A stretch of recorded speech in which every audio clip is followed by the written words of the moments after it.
Jamani, assalamu alaikum, na tumai mko salama sana. Tumetana hapa asubuhi ya leo kupeana dondoo mbili tatu kuelekea mchezo wetu wa kesho, mchezo wa ligi kuu ya NBC dhidi ya Mbeya City, mechi ambayo Simba Sports Club tutakuwa nyumbani kwetu kwa mara ya kwanza tukitumia uwanja wa Meja Jenerali Samuyo, na mechi itakuwa ni majira ya saa 1 kamili usiku.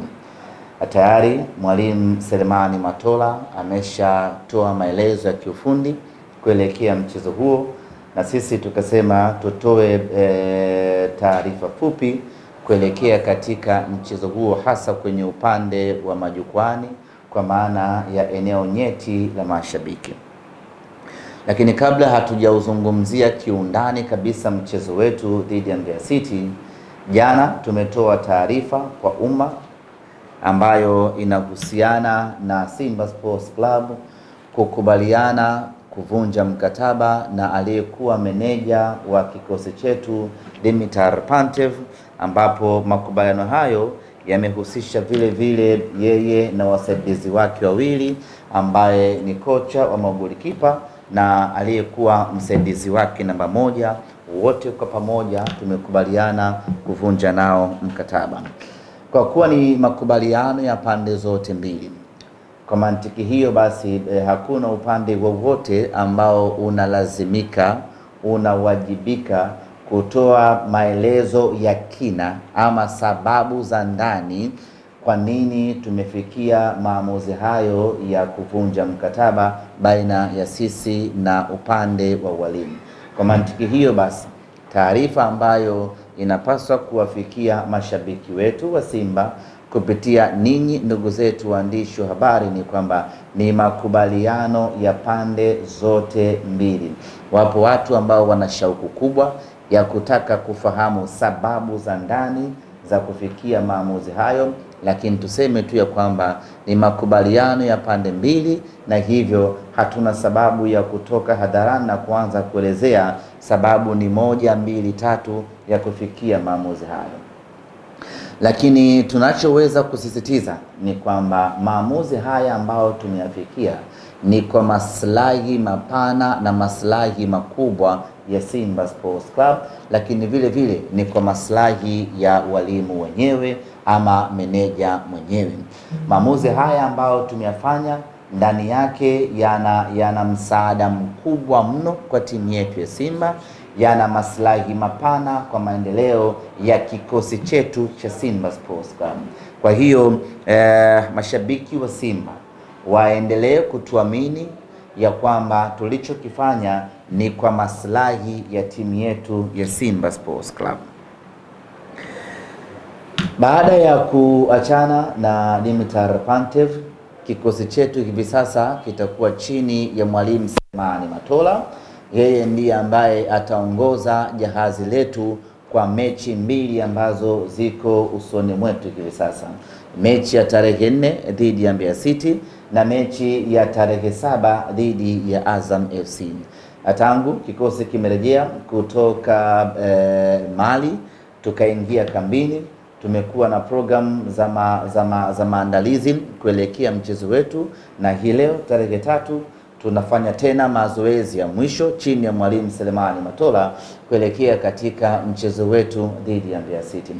Nichukue nafasi hii kuwatoa wasiwasi mashabiki wa Simba juu ya kumwamini Mwalimu Selemani Matola, na kwamba sisi viongozi wa Simba tunayo imani kubwa ya kwamba Mwalimu Selemani Matola ana uwezo wa kutuvusha salama katika michezo miwili ambayo iko mbele yetu, kwa maana dhidi ya Mbeya City na dhidi ya Azam FC. Na kuweka kumbukumbu sawasawa, michezo yetu miwili msimu huu mpaka sasa tumecheza michezo mitatu ya ligi kuu ya NBC. Katika hiyo michezo mitatu, michezo miwili imesimamiwa na kuongozwa na Mwalimu Selemani Matola, na katika hiyo michezo miwili ambayo Mwalimu Matola ametuongoza, yote miwili tumepata ushindi. Dhidi ya Fountain Gate, dhidi ya Namungo, tena ushindi mnono wa magoli matatu kila mechi. Kwa hiyo hatuna wasiwasi hatuna mashaka na wala hatuna presha yoyote kuelekea michezo yetu miwili dhidi ya Mbeya City, dhidi ya Azam. Tuna imani kubwa ya 100% Mwalimu Selemani Matola atatuvusha salama katika michezo hiyo na tutapata ushindi bila wasiwasi wa aina yoyote. Kwanza, ana uzoefu wa kutosha, lakini pili, ana ujasiri usiomithilika, na tatu, ana vigezo vya kutosha vya kuiongoza Simba kupata ushindi katika michezo hiyo miwili. Katika ligi kuu ya NBC msimu huu mpaka muda huu, sisi ndio timu ambayo tuna matokeo chanya ya 100%. Tumecheza michezo mitatu, tumeshinda michezo yote mitatu. Nafahamu hivi sasa kuna vuguvugu la Simba baada ya kupoteza michezo miwili kwenye michuano ya kimataifa. Wapo ambao wamejikatia tamaa, wapo ambao wamevunjika moyo, wapo ambao wamesawajika kweli kweli. Lakini mimi nichukue nafasi hii kuwarudisha wanasimba katika moyo wa kupambana, hasa katika ligi kuu. Katika ligi kuu hatujapoteza hata mchezo mmoja na tumekuwa na mwenendo mzuri usiomithilika. Tumecheza michezo mitatu, tumeshinda yote mitatu, tumeshinda mabao, tumefunga mabao 7, tumefunga mabao 8, tumeruhusu bao moja pekee. Ni timu yenye takwimu bora kweli kweli katika ligi kuu. Ni timu yenye mwendelezo mzuri kweli kweli katika ligi kuu. Ni timu ambayo tuko sawa sawa katika ligi kuu. Kwenye michuano ya kimataifa ni kweli tumepepesuka, lakini kwenye ligi ya ndani, kwenye ligi kuu ya NBC tumekuwa na mwendelezo mzuri sana. Sasa basi, matokeo ya kwenye michuano ya kimataifa haitakiwi kwa namna yeyote ile kuathiri mwenendo wetu katika ligi kuu. Haya ni mashindano mawili tofauti. Haimaanishi ukiyumba huku uruhusu kuyumba na huku.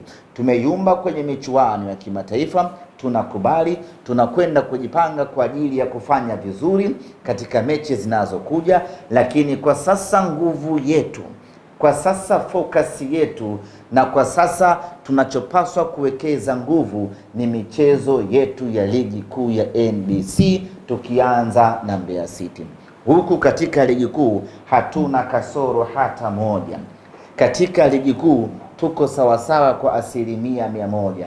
Kwa hiyo wanasimba, tusikubali na wala tusiruhusu pressure ya michuano ya kimataifa tukamka nayo kwenye ligi kuu.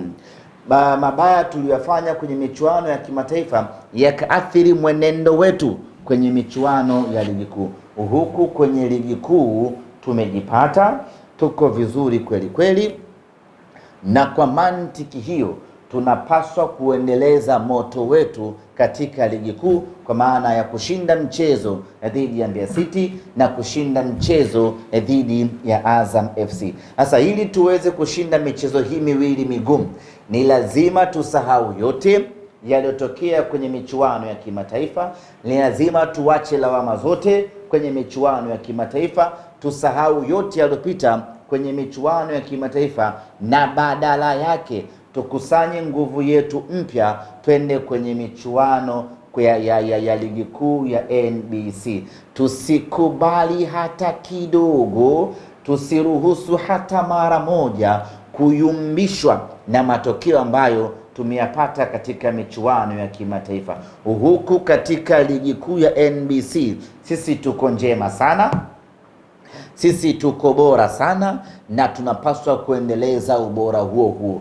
Mtu asiingie kinyonge, asiingie na wasiwasi ya kwamba Simba imepoteza mechi mbili za kimataifa, hata kwenye ligi kuu tunaweza tusiwe na maajabu yoyote.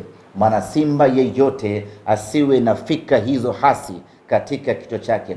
Kila mwana Simba lazima atambue ya kwamba hii ni michuano mingine kabisa, na katika michuano hii sisi hatuna dosari ya aina yeyote ile, na kwa mantiki hiyo ni kwamba tunapaswa kujikusanya, tunapaswa kuingia kwa nguvu kubwa katika mchezo huu, na ili tuweze kufanikisha hilo ni lazima kila mshabiki wa Simba afanye anachoweza kufanya kesho tarehe 4 Alhamisi aje katika uwanja wa Meja Isamuhyo kuja kuisapoti Simba yetu.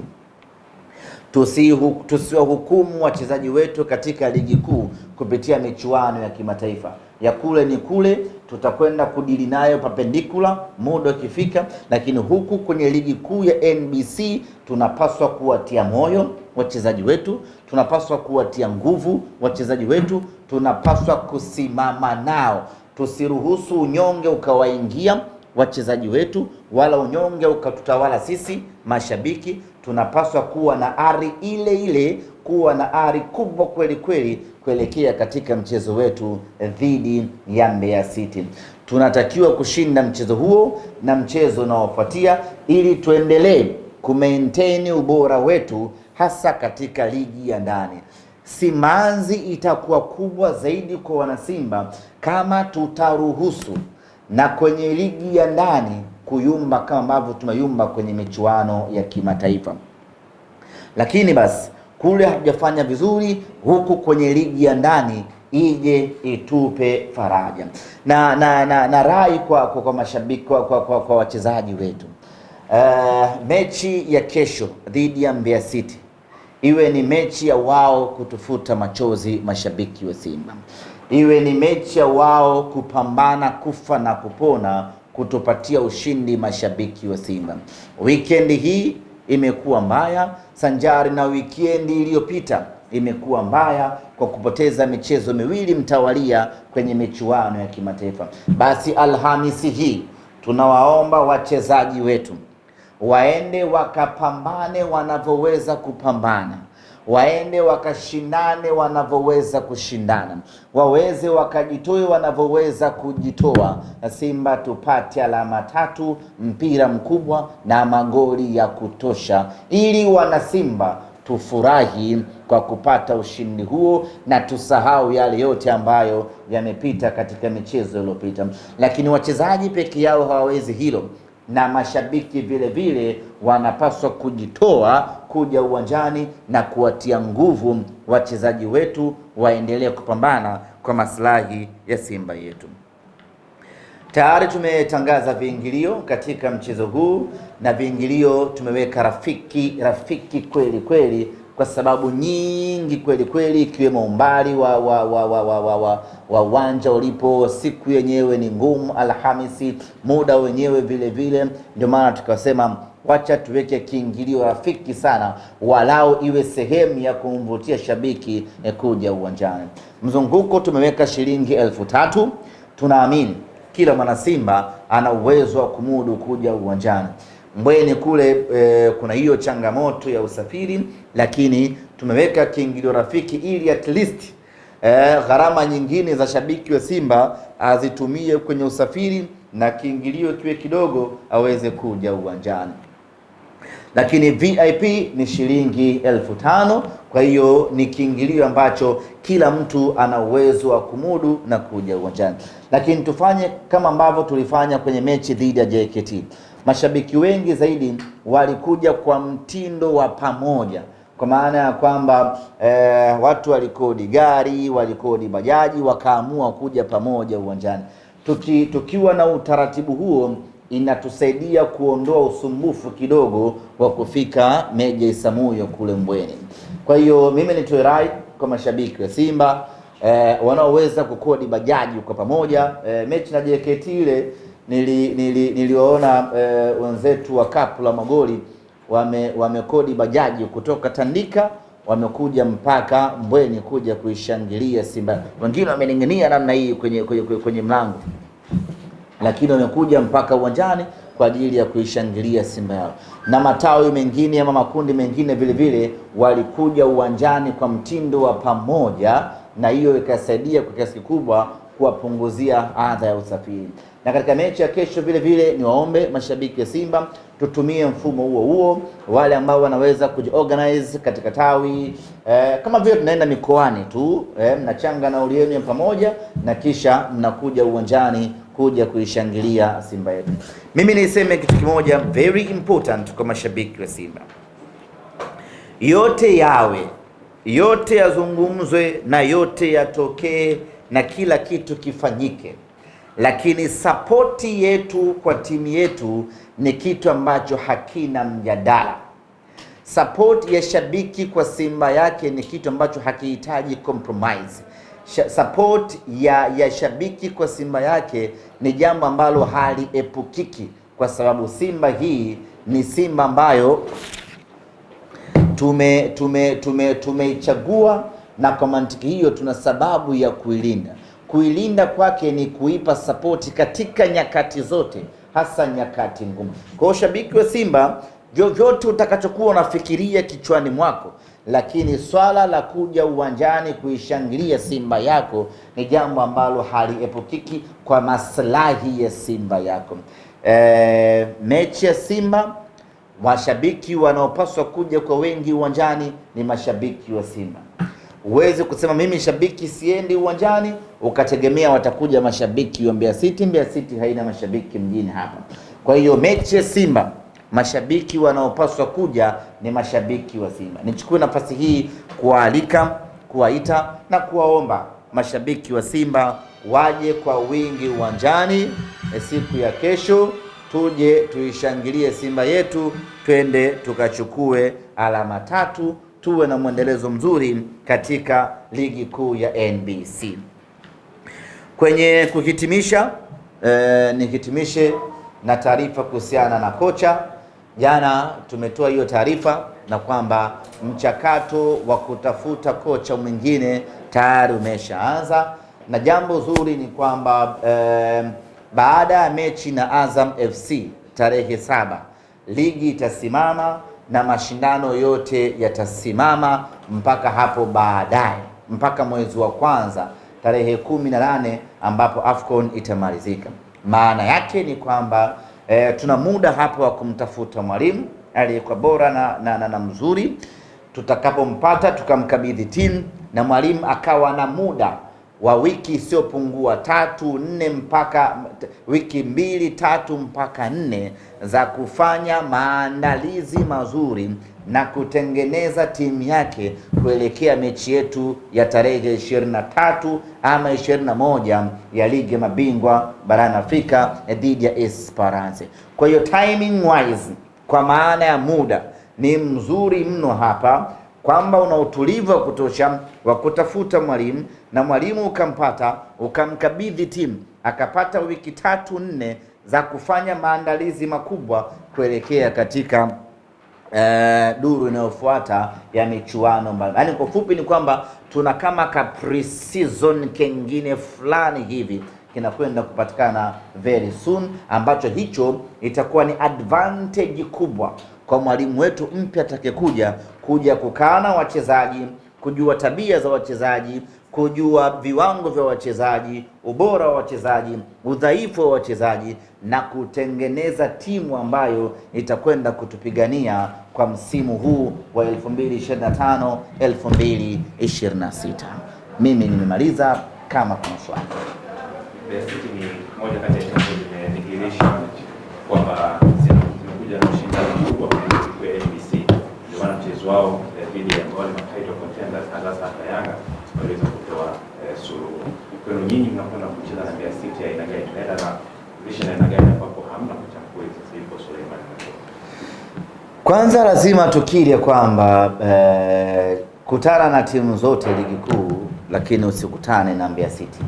Ni moja kati ya timu ambayo ina hulka na ina uwezo wa kucheza na timu kubwa na ikamdhibiti vizuri.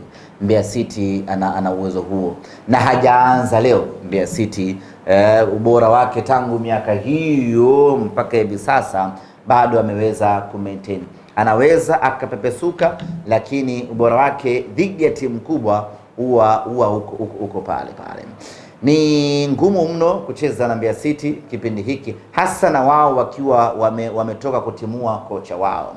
Na mara nyingi ama mara zote timu inapocheza mchezo wake wa kwanza bila kuwa na kocha waliyemtimua, huwa inakuwaga na mechi ngumu sana, ama inakuwa ni mechi ngumu sana, kwa sababu hapo kila mchezaji anajiona yuko huru kwenda kupigania nafasi katika timu yake hiyo.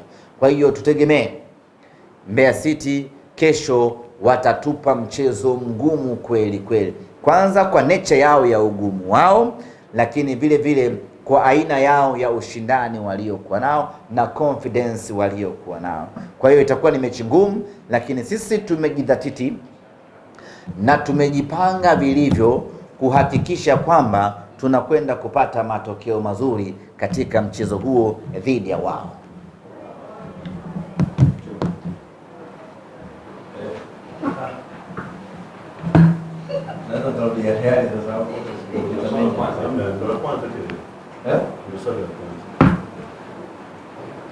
Karibu. Mimi nataka nifahamu kwa upande wangu pengine sababu za kuachana na kocha Pantev. Hiyo natamani kujua kwanza. Kama taarifa yetu inavyojeleza ya kwamba tumeachana na mwalimu meneja wetu Dimitar Pantev kwa makubaliano ya pande zote mbili.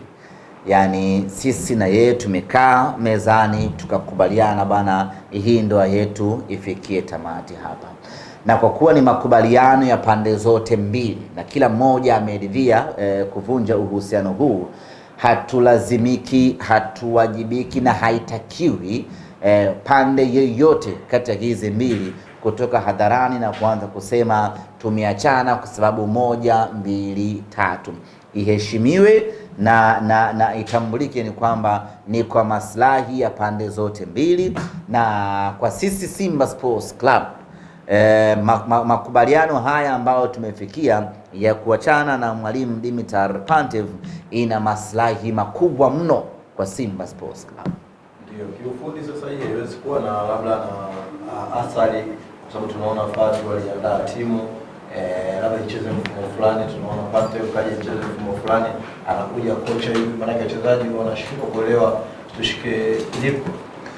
Haina athari kubwa sana kwa sababu ni kweli Fadlu aliandaa mikakati yake, akaacha timu, akaja Pantev vile vile naye akaandaa mikakati wake, lakini tunaye mtu ambaye ana uwezo wa kudigest mbinu na mifumo ya walimu wote miwili, alafu akaja na mfumo ambao utakuwa mzuri kwa wachezaji wetu, kwa maana ya kwamba mwalimu Selemani Matola anawafahamu wachezaji wa Simba Sports Club, anafahamu ubora wao, anafahamu udhaifu wao, anafahamu wana mahitaji gani wanataka ili waweze kucheza vizuri. Kwa hiyo ni rahisi mno kwa Selemani Matola kupanga kikosi ama kufanya maamuzi kuelekea mechi yetu dhidi ya Mbeya City, kwa sababu tayari anawajua wachezaji wote. Amekaa nao pre-season, amekuwa nao wengine tangu misimu iliyopita, na hata hawa wapya ameshakaa nao muda wa kutosha. Kwa hiyo mwalimu Matola anajua kwa aina wachezaji niliyokuwa nao naweza nikawapanga kwa namna gani Simba ipate matokeo. Kwa hiyo ingekuwa pengine mwalimu anayekuja ni mpya kabisa, tungeweza kusema hapa kutakuwa kuna changamoto ya kiufundi, lakini kwa kuwa ambaye anashika mikoba hivi sasa ni Matola anamjua vizuri Soa, Matola anamjua Morris Abraham, Matola anamjua Kante, Matola anamjua Kamara. Kwa hiyo anajua nani mweke nani, wapi ni mpange nani, na nimwambie kitu gani ili aweze kutimiza majukumu yake. Kwa hiyo athari za kiufundi kuachana na walimu wawili ndani ya muda mfupi ndani ya timu yetu hautaiona, kwa sababu backup iliyopo inayochukua hiyo mikoba iko sawa sawa, sio mgeni kwa kitu chochote kile. Nataka nifahamu kutokea kwenu kama uongozi, mnachukua hatua gani? Kuna maneno yanasema na yanawadisturb labda wanachama na mashabiki wenu ndani ya klabu ya Simba. Kuna jasusi ambaye anatoa siri au zile nyeti, taarifa muhimu kwenye kikosi chenu, lakini pia cha pili, wapo baadhi ya wachezaji ambao wanahusishwa labda wanacheza chini ya kiwango kwa sababu tofauti, ikiwemo wengine labda kutokana wanapewa labda order na mtu fulani. Hayo ni maneno ya vijiweni ambayo kwenye mkutano rasmi kama huu na waandishi wa habari nyuma ya nembo za klabu na wadhamini siwezi kuyazungumza. Wanatia kwenye mfumo kila kukicha, wanatetea maneno mapya.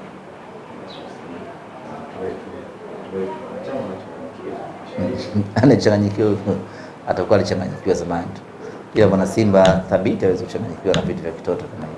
Ni vitu vya kitoto vya kitoto mtu kama hawezi kuchanganyikiwa na vitu vya hovyo vya watu wajinga hata kidogo. Unajua inategemea kitu nani kazungumza. Yani unaweza ukakichukulia kitu uzito nani kazungumza. Sasa ukiona mtu mwenyewe alozungumza ni kamtu tu hovyo watu anafurahisha genge na anafurahisha na hivyo anafurahisha genge au anafurahisha wajinga wenzie. Unakuwa haushtuki mtu unachanja mbuga kwenda mbele. Vipi hiyo sasa kuhusiana na wachezaji chini ya viwango, kwa sababu hiyo imekaa pia kwenye ufundi zaidi, kwa sababu ukiangalia katika michezo ambayo Simba amecheza ni michezo ana dominate game, anapata nafasi nyingi za wazi hata 7, lakini anashindwa kuzitumia. Kwanza niseme kitu kimoja na hii ni muhimu sana kwa wana Simba. Sio kila timu inapopoteza kuna sababu za nje ya uwanja. Sisi bahati mbaya sana mpira wetu tumeuwekeza sana nje ya uwanja na sio ndani ya uwanja, na ndio maana sisi timu ikipoteza cha kwanza huwa tunakimbilia nje ya uwanja.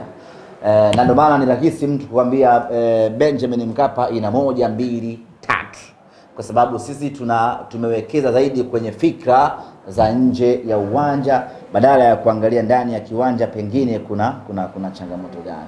Kwa hiyo sio kila timu inapopoteza basi kuna changamoto ya nje ya uwanja. Wakati mwingine mnapoteza mechi kwa sababu za kiufundi za ndani ya uwanja. Kwa hiyo hili ningependa kuwafikishia mashabiki wa Simba ili wawe na mtazamo ulionyooka, na wakiwa na mtazamo huo inaweza kuwasaidia kupunguza baadhi ya pressure ama kutozungumza vitu ambavyo wakati mwingine vinakuwa ni vya upotoshaji. Kupoteza mechi kuna sababu nyingi, inawezekana sababu zikawa ni za nje ya uwanja ama za ndani ya uwanja, lakini sio kila ukipoteza basi kuna changamoto ya nje ya uwanja, kuna viongozi, kuna nani, sio uwanja, sio kitu gani. Hasa yeye mtu anakwambia kwa mfano Benjamin Mkapa hautufai, unaenda wapi? Unaenda wapi?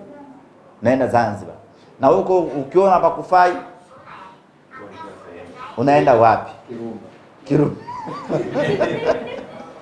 Kwa hiyo lazima wakati mwingine tutumie tu maarifa ya kawaida. Kwa hiyo Simba Sports Club ni timu kama timu nyingine. Kuna wakati lazima itapoteza, kuna wakati lazima itapitia wakati mgumu kama ilivyo katika maisha ya kawaida. Hatuamini kama kuna mchezaji anacheza chini ya kiwango, ila tunaamini kwamba kuna wakati mchezaji anaweza asiwe kwenye ubora wake. Hayo ni mambo ya kawaida, binadamu anapanda, binadamu anashuka. Kwa hiyo mchezaji kukosa magoli si ndio bwana ni jambo la kawaida mno. Kuna mchezaji mmoja hivi anakosa sana magoli sana mpaka wakamchangia hela ya kumotivate. Naye kwenye ligi yetu naye yule alikuwa anacheza chini ya kiwango, anatumwa na nani? Kwa wakati mwingine mambo yanatokea kwenye. Kwa hiyo sisi kwanza tuna timu bora sana, lakini haimaanishi kwamba timu bora tuliyoko nayo kuna nyakati haitofanya vibaya. Kwa nyakati inafanya vibaya, na huo ni mpira wa kawaida. Hatuamini kama wachezaji wanacheza chini ya kiwango kwa sababu yoyote ile, kwa sababu wachezaji wetu kwanza ni professional pili wapo kazini, lakini tatu kama haitoshi wanalipwa vizuri. Kinachopitia wachezaji wetu kwenye kukosa magoli ni jambo la kawaida. Cha kufanya sasa sisi mashabiki wa Simba ni kuwatia moyo wachezaji wetu, ni kuwaendelea kuwaunga mkono na kuwapa nguvu, ni kuwaendelea kuwaamini na kuwakumbusha kuwa makini uwanjani ili warejee kwenye ubora wao kwa maslahi ya Simba Sports Club. Kufanyaje? Swali nyingine. Bwana, mimi nahitaji nifahamu kwa namna ambavyo sasa mmecheza mechi mbili kwenye za makundi kwenye ligi ya mabingwa, ukiangalia Simba Sports Club ina nafasi ya kufanya namna ambavyo inafanyaga, kwa maana kufika robo finali? Yaani kweli tumepoteza mechi mbili kwenye michuano ya kimataifa, imeshtua kidogo, lakini si jambo jipya kwenye maisha ya Simba Sports Club.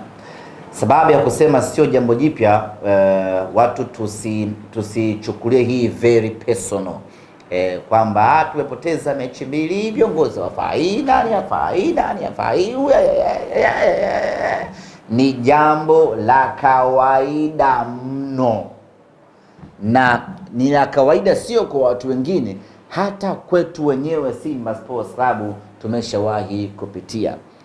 2023 tulipoteza mechi mbili za mwanzo dhidi ya Raja, tena tulipasuka bao 3 Benjamin Mkapa pale, hakuna ambaye aliamini. Acha hii ya kufungwa kagoli kamoja, Benjamin Mtatu tumekufa bao, Benjamin Mkapa tumekufa bao 3, tukaenda Horoya tukafungwa bao 1, tunakwenda kucheza mechi ya 3 hatuna pointi hata moja. Nini kilifanyika? Wanasimba tukarejea kwenye nguvu yetu, tukarejea kwenye ubora wetu, tukampasua mtu nje ndani, mnyama akaingia hatua ya robo finali. Watu wote hawakuamini macho yao, Simba akafanya maajabu yake, na hii ndio timu inayoongoza kwa maajabu Tanzania hii. Ile nyakati ambayo wewe umeshaikatia tamaa, umeshatuondoa mashindanoni, umeshakula viapo vyako kwamba tunaishia makundi, hapo ndio Simba anakuja kufanya kitu kipya kabisa. Sisi ni watu wa maajabu, na haya mambo tunayamudu na tunayaweza. Tumepoteza mechi mbili za hatua ya makundi, sio jambo jipya. Kwa hiyo mwana Simba wala usihamanike kwamba sasa ni jambo la kawaida mno. Ukishapata matokeo kama hayo, sasa unarejea sasa vitani, unajipanga upya, unaangalia umekosea wapi, unarekebisha nini, unaboresha wapi, unawapa moyo wapambanaji wako. Baada hapo unaingia kupambana upya. Tuna mechi tarehe 23 dhidi ya Esperance Januari, tunaanzia nyumbani kwake Tunisia. Huyu tuna jambo naye, tukimaliza pale tunageuka naye Benjamin Mkapa, tunakuja kumalizana naye hapo. Pointi tutakazokusanya hapo hakuna binadamu ambaye ataamini, na hiyo ndio itakuwa turning point ya mnyama kwenda hatua ya robo finali. Hii ni Simba Sports Club Isaya Dede. Sisi hakuna mtu yoyote tunayemwogopa katika ardhi hii ya Afrika. Tushamfanya kila mtu vibaya Afrika hii. Hakuna yoyote ambaye hajui machungu ya Simba Sports. Tena Simba ambayo inataka kuamka mahala kwenda mahala pengine. Kwa sisi wala hatuna wasiwasi. Tunajua tutaamkia wapi, tutaibukia wapi, na mnyama atafika na kutaka kufika. Wala hatuna mashaka katika hilo. Labda Mwenyezi Mungu tu awe hajapanga mwaka huu mnyama aende robo finali, lakini kwa juhudi za kibinadamu mnyama anatoboa mapema tu kwenda hatua inayofuata. Tunajua nini tunapaswa kufanya, na ndio maana huu muda huu tunautumia vizuri kufanya marekebisho hapa, na tayari tumeshaanza kufanya marekebisho na maboresho hapa. Tutakaporejea kwenye ligi ya mabingwa Afrika, sisi tutakuwa ni viumbe wapya kabisa, na kila mmoja tabaki Lakini mpaka sasa hivi nyinyi ndio wagao utamu wa kundi. Utamu ni mechi ya 3 ndio unaingia kwenye mpaka hiyo mechi ya 3. Mechi ya 3 mechi mbili huwezi kuita utamu. Bado nyinyi si wagao. Bado. Utamu ni mechi ya 3. Ukipoteza mechi 3 ndio ngao utamu. Exactly. Lakini mechi mbili bado, mechi mbili ni kufungwa tu. Kwa sisi bado tuko sawa sawa. Wewe ndio miongoni mwa binadamu wenye roho ngumu zaidi. Kwa sasa hivi nikiangalia hata baadhi ya wasemaji wenzako wanasema shughuli nyama tayari ametoka hiyo hifadhi. Lakini inaonekana bado ni binadamu mwenye roho ngumu. Ningekuwa naisemea timu nyingine. Ningekwambia sisi shughuli yetu imeishia hapa. Yaani ningekuwa mimi hata ni msemaji wa Bayern Munich, ningekwambia kwa kuwa tumepoteza mechi 2, Bayern haendi robo finali ya ligi mabingwa. Lakini kwa kuwa ni msemaji wa Simba, naisemea Simba Sports Club, tumepoteza mechi 2, ninakwambia bado Simba ana nafasi. Yaani timu yoyote tofauti na Simba ingekuwa timu nyingine yoyote ile, mpaka sasa ameshadondoka mechi 2. Madrid. Hata Madrid una uhakika, una ruhusa ya kukata tamaa. Lakini Simba Sports Club sisi bado tunayo matumaini makubwa. Hasa mimi bado nayo matumaini makubwa ya mnyama kufanya. Na anasema naweka akiba hapo, labda Mwenyezi Mungu muumba mbingu na ardhi au ameshasema bana, Simba mwaka huu fanyeni mnavyofanya, hamtoboi makundi, hapo nitakubali. Lakini kwa juhudi za kibinadamu za nyang'anyana tonge, mnyama anakwenda robo finali jana. Nakwambia Simba naijua. Yuko wapi Kibu?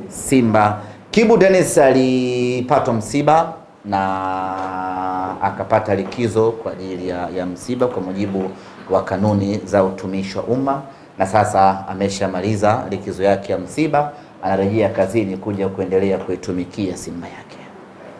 Yuko mjini ama anarejea? Asharejea, yuko mjini hapa.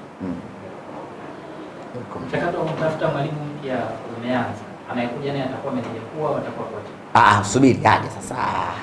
Mbona wanatangulia siku? Subiri aje. Tukishampata tutawaambia huyu sasa ni nani, ni kocha, meneja. Mechi na Express mnacheza Januari, na Januari kama sijakosea ni kipindi cha dirisha dogo.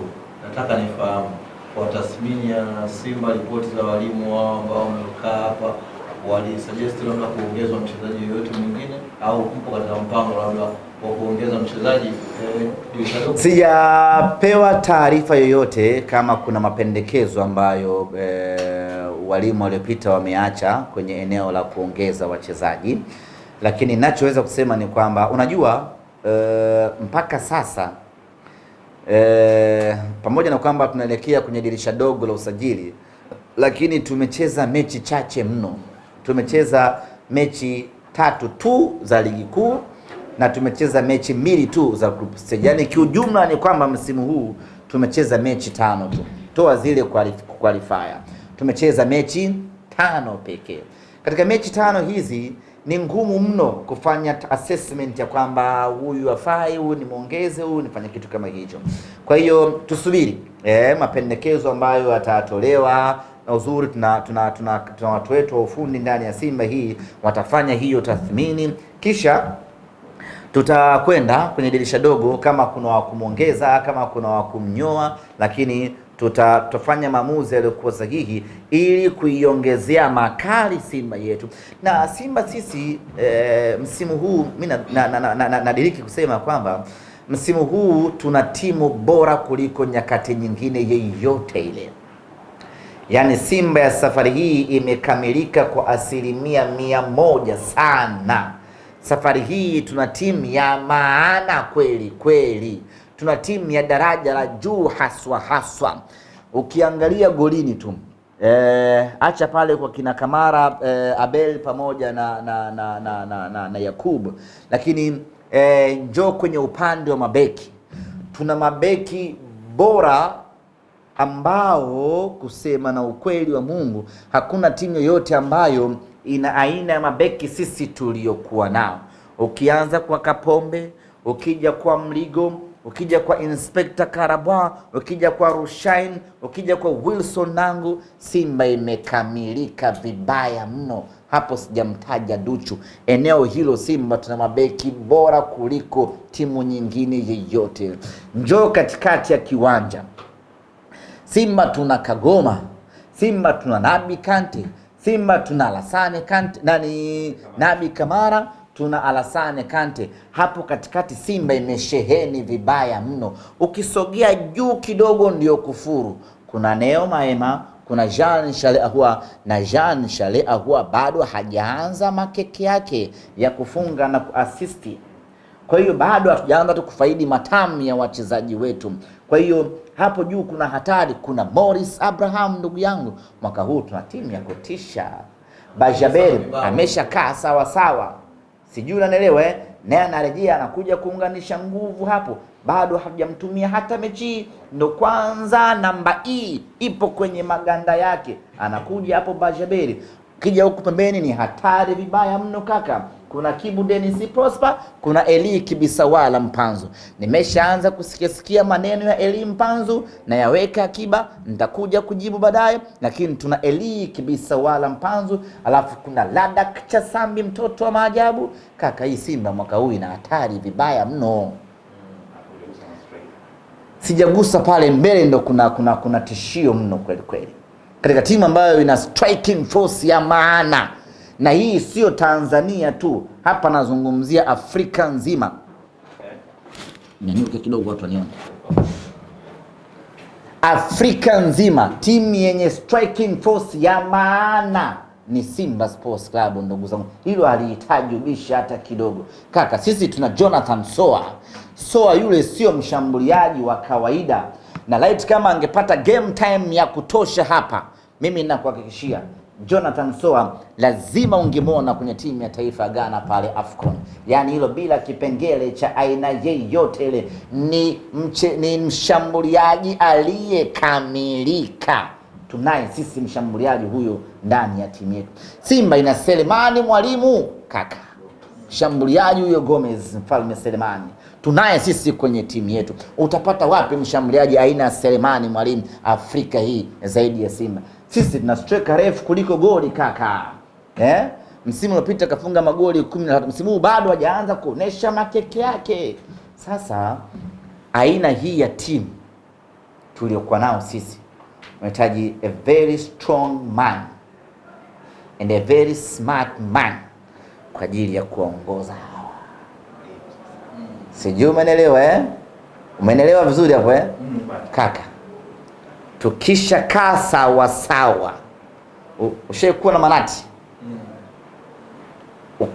Ukaweka kajiwe kako afu ukavuta namna hii kwenye kipago. Alafu yani ile process ya kuvuta hivi. Ndio Simba tunatakiwa tupite namna hiyo. Tukisha kaa sawa sawa kaka.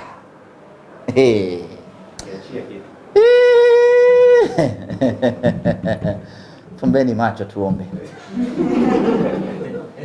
Tumalize? Tushafumba macho? Au tumeenda